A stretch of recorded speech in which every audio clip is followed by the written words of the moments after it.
one of the most intimate relationships that we have in our lifetime is with our primary care physicians. And that relationship is fading away before our very eyes. And the biggest threat to that relationship is something we're not hearing about. The looming physician shortage will touch every aspect of medicine and is directly related to deaths in America. This map makes the point.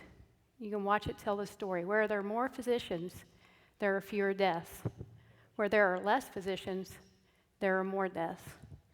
We can see that run again. In the green areas, that's where there are more primary care physicians. There's a lower mortality rate. In the states where you see the dark red, there are fewer physicians and a higher mortality rate. My job as the president of the OSU Center for Health Sciences and the dean of the College of Osteopathic Medicine, which was named the most popular medical school in the United States by U.S. News and World Report, is to constantly recruit and train physicians for Oklahoma and the nation. So where will those future physicians come from? Well, let me tell you a little bit about myself. I grew up in Coweta, a rural community in Oklahoma, where I live today with my family. And when I say that, my 14-year-old daughter always corrects me and says, "Mom, we technically live in the county. We don't live in a city." 14-year-olds are good like that. When I was growing up, my passion was fast-pitch softball. And there was no other place I would rather be than on the softball field or standing on the pitcher's mound. And I had one goal, and that was to play softball in college. Graduating from high school, I had achieved my goal and arrived on campus, and quickly I had to decide what I wanted to major in. Well, I decided to take my basic coursework and take science classes because science was something that I enjoyed. Well, the summer after my freshman year, I enrolled in a physiology class, and I had no idea that that physiology class would change the path of my life. I came in class one day, and my professor said, "Kayse, can I talk to you after class?" After class, he asked me if I was going to medical school. My quick response to him was no, because I had never considered that.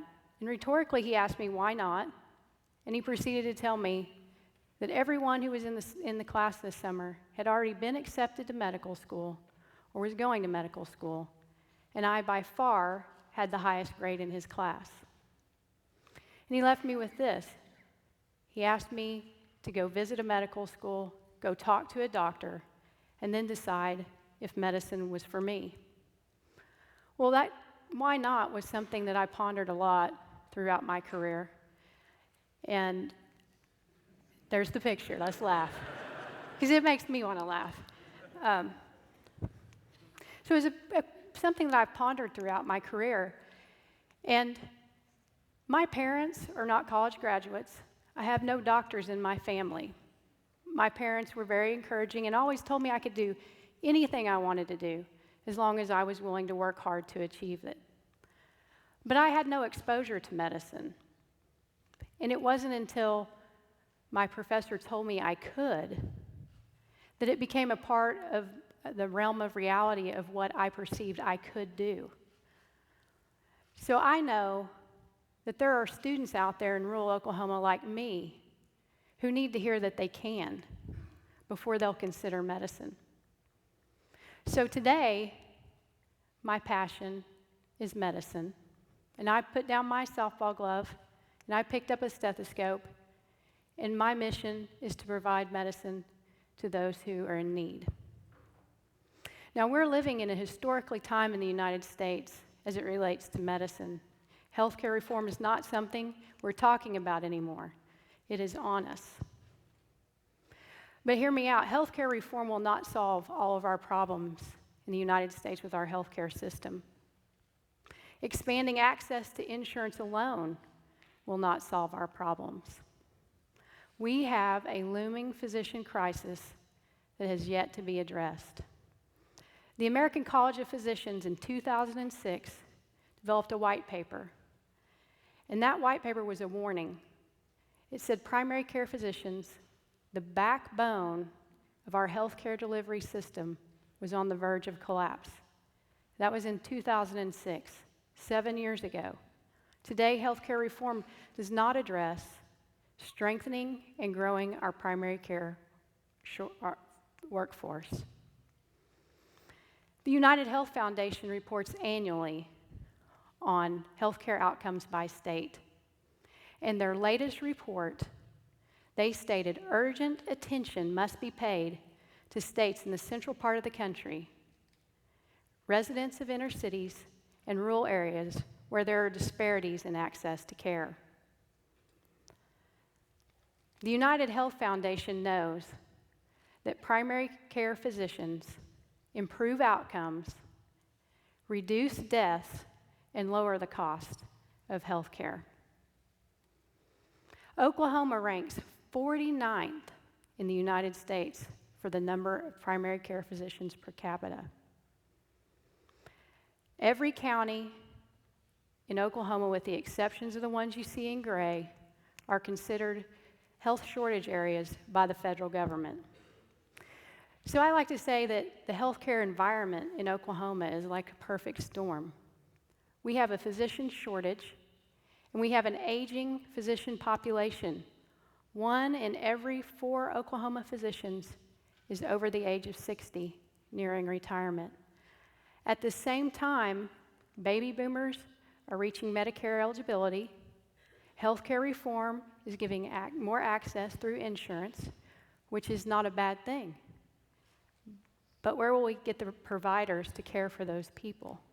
According to the OSU Center for Rural Health, we would need to import today 1,361 physicians into our state to be average.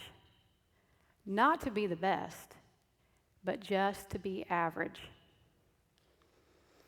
In addition to policy reform, academic medicine will need to step outside of tradition to meet its obligation to society, to provide physicians the type of physicians that are needed and train them to go in the areas of most need.